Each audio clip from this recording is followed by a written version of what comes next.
Everyone, आशा करता हूँ आप और आपके घर पे सब अच्छे होंगे। तो जैसा कि हमने लास्ट बिजनेस के लेक्चर में काफी सारे कॉन्सेप्ट कवर करे थे, तो आज हम इस लेक्चर में उसके आगे के कॉन्सेप्ट्स के बारे में चर्चा करेंगे।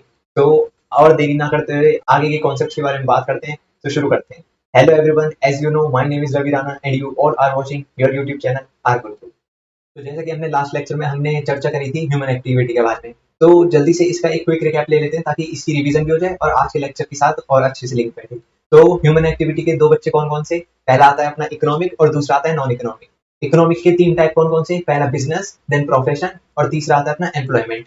और नॉन इकोनॉमिक के चार टाइप कौन कौन से? पहला आता है social, then religious, then parental और चौथा आता है पेट्रियोटिक। इस पूरे टेबल को ही नहीं, जितना भी 11th क्लास में बिजनेस अकाउंट्स पढ़ते हो आप, उसके डीपली इसलिए पढ़ा जाता है क्योंकि एग्जाम में कब कौन सा क्वेश्चन पूछ लिया जाए। इकोनॉमिक के तीन टाइप कौन कौन से हैं, इकोनॉमिक नॉन इकोनॉमिक के चार टाइप कौन से हैं, ह्यूमन एक्टिविटी में कितने टाइप होते हैं, तो इतना डीप क्वेश्चन पूछ लेते हो, तो इसको इतना डीपली पढ़ना इसलिए मेन हो जाता है। अब नेक्स्ट बात कर लेते हैं ये इकोनॉमिक एक्टिविटीज के तीन जो बिजनेस है, प्रोफेशन है और एम्प्लॉयमेंट है, इनके डिफरेंस के बारे में, ताकि हमें समझ आ सके कि इन तीनों में डिफरेंस क्या क्या है।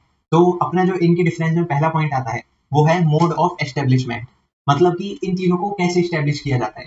तो बिजनेस में कुछ लीगल फॉर्मेलिटीज होती हैं जिनके थ्रू हम बिजनेस को स्टैब्लिश कर सकते हैं। जैसे कि आगे एक चैप्टर है जिसमें हम बताएंगे कंपनी कैसे फॉर्म होती है, तो उसी टाइप की फॉर्मेलिटीज होती हैं एक बिजनेस को फॉर्म करने में। अब बात करते हैं प्रोफेशन में। प्रोफेशन में कुछ सर्टिफिकेट्स चाहिए होते हैं, जैसे कि एक डॉक्टर हो गया, उसके जो सर्टिफिकेट्स होते हैं, एक लॉयर हो गया, उसके एलएलबी की जो डिग्रीज हैं, उसके जो सर्टिफिकेट्स हैं, वो सारी चीजें रिक्वायर्ड होती हैं। अब बात करें एम्प्लॉयमेंट में, तो एम्प्लॉयमेंट में जिस भी फर्म में सर्विसेज देना चाहते हो, जिस भी फर्म में जॉब करना चाहते हो, जैसे कि काफी सारे एम्प्लॉयमेंट में क्या होता है कि वो कहते हैं 12th पास सर्टिफिकेट चाहिए या फिर ग्रेजुएशन चाहिए, तो ये सब उसमें फॉर्मेलिटीज होती हैं जो कि देनी पड़ती है।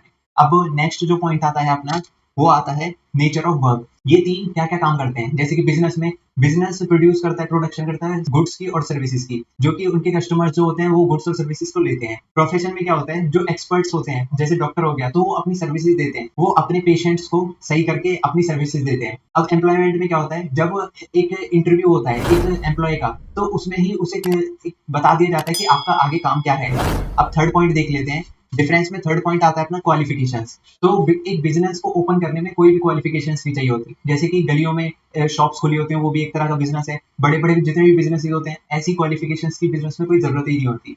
और बात करें प्रोफेशन में, तो आप एक उस डॉक्टर से अपना इलाज करवाना चाहोगे जिसके पास कोई भी क्वालिफिकेशंस नहीं है, तो उसी तरह से प्रोफेशन में क्वालिफिकेशंस की सबसे ज्यादा जरूरत होती है। अगर जो किसी भी डॉक्टर के पास उसकी डिग्रीज नहीं है, उसके जो सर्टिफिकेट्स हैं वो नहीं है, तो क्या माना जाता है, एक झोला छाप डॉक्टर। अब एम्प्लॉयमेंट में क्या होता है, एम्प्लॉयमेंट में लिमिटेड क्वालिफिकेशंस चाहिए होती हैं। जैसे कि मैंने आपको शुरू में बोला था कि कोई भी फर्म अपने इंटरव्यू के टाइम पे बता देती है कि हमें इन इन डॉक्यूमेंट्स की रिक्वायरमेंट है। अब नेक्स्ट पॉइंट अपना क्या आता है, फोर्थ आता है अपना रिस्क। तो बिजनेस में एक काफी अच्छी लाइन है, वो ये है कि to earn higher profit then take higher risk. अगर जो आपको हायर प्रॉफिट चाहिए तो उसके लिए हायर रिस्क लेना पड़ेगा। और हम हायर प्रॉफिट की बात ना करें तो बिजनेस में वैसे भी काफी ज्यादा रिस्क होता है एज कम्पेयर टू प्रोफेशन और अपना एम्प्लॉयमेंट। प्रोफेशन में भी 5 से 6% का रिस्क होता है, उसमें भी ज्यादा रिस्क नहीं होता। पर एम्प्लॉयमेंट में तो रिस्क 0% होता है, उसमें हमें पर्टिकुलर जो सैलरी होती है वो हमें आनी ही आनी होती है। अब फिफ्थ पॉइंट देख लेते हैं। फिफ्थ पॉइंट आता है अपना रिवॉर्ड। बिजनेस में रिवॉर्ड होता है प्रॉफिट। जो हम रिस्क लेते हैं या फिर कोई भी प्रोडक्शन करते हैं, तो उसमें हमें जो मिलता है वो क्या मिलता है, हमें प्रॉफिट। और प्रोफेशन में क्या आता है, फीस। एक डॉक्टर ने किसी भी पेशेंट का इलाज करा तो उसके बदले में उसे फीस मिलेगी। अब बात करें एम्प्लॉयमेंट की, तो एम्प्लॉयमेंट में रिवॉर्ड मिलता है सैलरी और वेजेस, ये उसका रिटर्न होता है, रिवॉर्ड होता है। अब सिक्स्थ पॉइंट जो है अपना, वो है transfer of interest.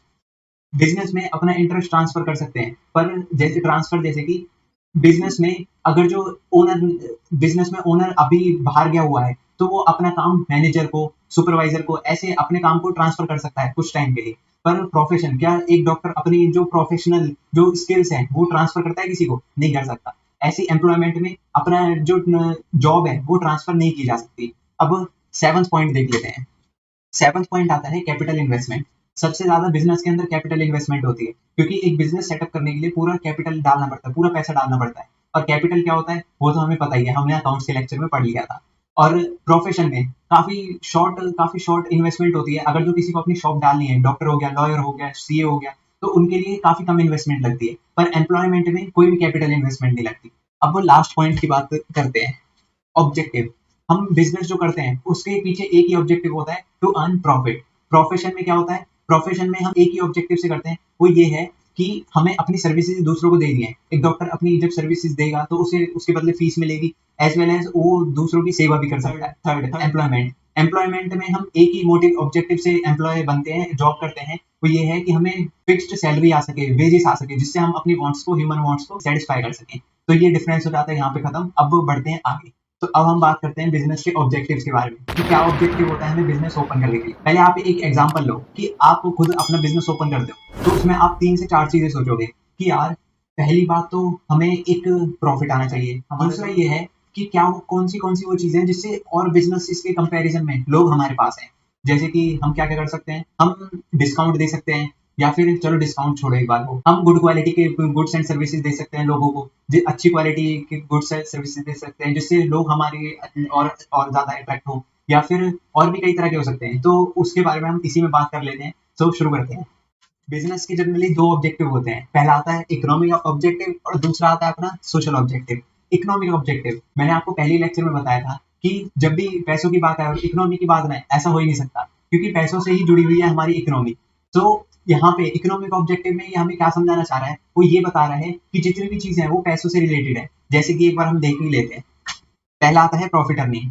Profit earning में हर एक बिजनेसमैन का ये मोटिव होता है कि यार जब हम शुरू-शुरू में बिजनेस सेटअप कर रहे हैं, तो उसमें यार हम इतना पैसा तो कमा सकें जिससे हमारी जो वर्किंग कैपिटल है, मतलब जो हमारे बिजनेस में डे टू डे एक्सपेंसेस आ रहे हैं, जो भी हमारा डे टू डे खर्चा हो रहा है, हमारा वो निकल सके। और जहाँ पे हम एक बार प्रॉफिट अर्न करना शुरू कर देते हैं, वहाँ पे हमें सेल्फ सेटिस्फैक्शन हो जाती है एक तरह की कि हाँ यार, अब जब प्रॉफिट आ रहा है हमारे बिजनेस में हर महीने, तो हाँ, हम अब इस स्टेज पे हैं कि हम मार्केट में सर्वाइव कर सकते हैं हम। और जब हम प्रॉफिट अर्न करने लग जाते हैं और सर्वाइव भी करने लग जाते हैं मार्केट में, तो हमारा जो नेक्स्ट मोटिव होता है इसमें, वो ये होता है, नेक्स्ट ऑब्जेक्टिव ये होता है कि यार हम जब मार्केट में सर्वाइव भी कर रहे हैं, प्रॉफिट अर्न भी कर रहे हैं, तो क्यों ना आप अपने बिजनेस की ग्रोथ की जाए। अब हम यही 3 मोटिव के बारे में जल्दी से चर्चा करते हैं। एक बिजनेसमैन प्रॉफिट अर्न करता है ताकि वो मार्केट के अंदर अच्छे से सर्वाइव कर सके, और जब वो सर्वाइव करने लगता है तो उसका क्या मोटिव होता है, ये होता है कि वो अपने बिजनेस की ग्रोथ कर सके। तो ये था अपना इकोनॉमिक ऑब्जेक्टिव। अब बात कर लेते हैं सोशल ऑब्जेक्टिव की। तो सोशल ऑब्जेक्टिव में आती हैं अपनी 5 चीजें। पहली जो चीज आती है वो आती है ये, avoid unfair trade practices. Social objective ये नहीं है कि हम अपने बिजनेस में से कुछ डोनेट कर रहे हैं लोगों को, बल्कि हमारी कुछ सोशल रिस्पॉन्सिबिलिटीज होती हैं, कुछ सोशल ऑब्जेक्टिव्स होते हैं बिजनेस के। वो ये होते हैं कि हम जो हमारे कस्टमर्स हैं, कंज्यूमर्स हैं, उनको साथ हम कोई भी धोखाधड़ी ना करें, कोई भी अनफेयर ट्रेड प्रैक्टिस ना कर सके। अनफेयर ट्रेड प्रैक्टिस मतलब जैसे झूठ बोल के सामान को सेल करना, या फिर कोई भी मार्केट में लोकल ब्रांड आता है तो कई बिजनेस से छोटे छोटे क्या करते हैं कि उसको प्रमोट करने के चक्कर में, उन्हें पता है कि वो खराब ब्रांड है, पर उसको प्रमोट करने के चक्कर में वो अपने कस्टमर्स को वही रिकमेंड करते हैं कि आप ये यूज करो ताकि उन्हें पैसे आ सके। तो अनफेयर ट्रेड प्रैक्टिस हमें नहीं करनी है। अब जो नेक्स्ट पॉइंट आता है वो आता है production and supply of quality goods and services. मतलब कि हर एक बिजनेस का जो भी प्रोडक्शन कर रहा है, उसका कर्तव्य बनता है, उसकी ड्यूटी बनती है कि वो अपने कस्टमर्स को अच्छी क्वालिटी के गुड्स और सर्विसेज प्रोवाइड करे, वो अच्छी क्वालिटी के गुड सर्विस की प्रोडक्शन करे। क्योंकि अगर जो लोगों को उसकी क्वालिटी पसंद आएगी तो वो उसकी और खुद अट्रैक्ट होंगे, उसके प्रोडक्ट की और खुद आएंगे खरीदने। वहां पे उसे एडवर्टीजमेंट की जरूरत भी नहीं पड़ेगी। जैसे कि आप बात करो, एप्पल कंपनी है, वो कम ऐड करती है, क्यों? क्योंकि उसे पता है कि एक बार कस्टमर उसके पास आएगा तो उसकी क्वालिटी में, उसके प्रोडक्ट में इतना दम है कि वो अपने पास से कस्टमर जाने ही नहीं देगा। तो सेकंड जो हमारा सोशल ऑब्जेक्टिव होता है वो यही होता है कि हम अपने कस्टमर्स को अच्छे गुड्स एंड सर्विसेज प्रोवाइड करवाएं।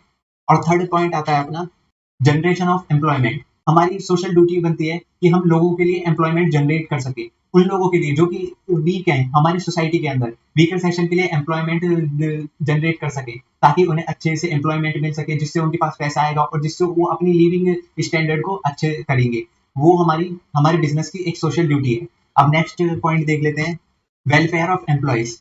हर बिजनेस का कर्तव्य है, हर बिजनेस की ड्यूटी है कि वो अपने एम्प्लॉयज का अच्छे से ख्याल रखे, क्योंकि अगर जो एम्प्लॉयज नहीं होंगे बिजनेस में, वो अच्छे से नहीं रहेंगे, हेल्दी नहीं रहेंगे, तो उनका बिजनेस कभी स्केल अप कर ही नहीं सकता। अब आप खुद सोचो, एम्प्लॉयज का अच्छे से ध्यान रखा जाएगा तो एम्प्लॉयज भी अपनी जान लगा देंगे कि हमारे बिजनेस का जो नाम है, जिस इंडस्ट्री में हम काम कर रहे हैं, उसका नाम बहुत ऊंचाइयों पे छूना चाहिए। तो ये होता है वेलफेयर ऑफ एम्प्लॉयज का बेनिफिट। नेक्स्ट आता है हमारा कम्युनिटी सर्विसेज। कई तरह की कम्युनिटी सर्विसेज होती है, जैसे कि, और कम्युनिटी सर्विसेज अलग अलग तरह की होती है। जैसे कि आज की डेट में कोविड-19 चल रहा है, तो उसमें क्या है, बड़े बड़े जितने भी बिजनेसेज हैं वो आगे आके अपने योगदान दे रहे हैं। जैसे कि टाटा जी की बात करें, अंबानी जी की बात करें, तो उन्होंने काफी सारे ऑक्सीजन सिलेंडर्स दिए हैं। तो ये होता है इकोनॉमिक ऑब्जेक्टिव हमारा और सोशल ऑब्जेक्टिव। अब नेक्स्ट देखते हैं।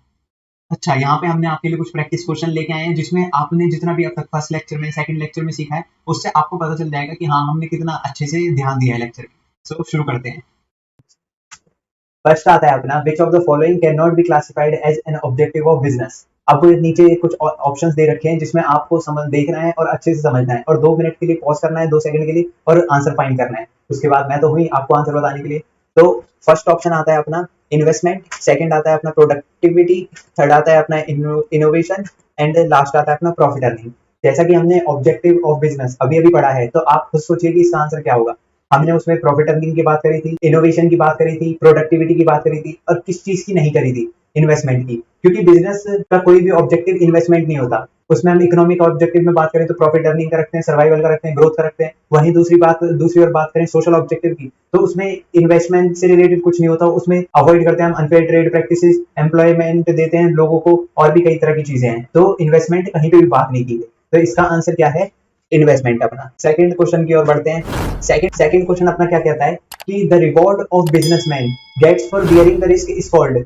जब वो कोई बिजनेसमैन रिस्क लेता है, तो उसके बदले में उससे क्या रिवॉर्ड मिलता है? अब आपको तो पता ही है, हमने डिफरेंस में बात करी थी, अच्छे से समझा था। वैसे ऑप्शन देने की जरूरत भी नहीं है इसमें, पर फिर भी देख लेते हैं। पहला, रेम्युनरेशन मिलता है उस रिवॉर्ड में, या फिर कमीशन मिलता है, या फिर बोनस, या फिर प्रॉफिट।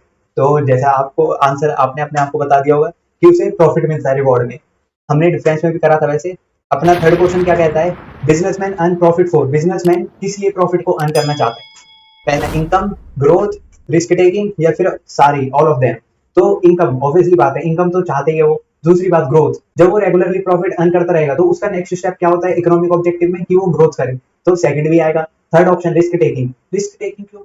क्यों नहीं? जब हमारे पास प्रॉफिट आएगा, तो यार हम रिस्क लेने से नहीं डरेंगे, क्योंकि जितना हम हाइयर रिस्क लेंगे उतना हमें और ज्यादा प्रॉफिट होगा। और जब हमारे पास प्रॉफिट है ऑलरेडी, तो हम रिस्क टेकिंग भी लेंगे। तो इसका ऑप्शन डी आएगा, ऑल ऑफ देम।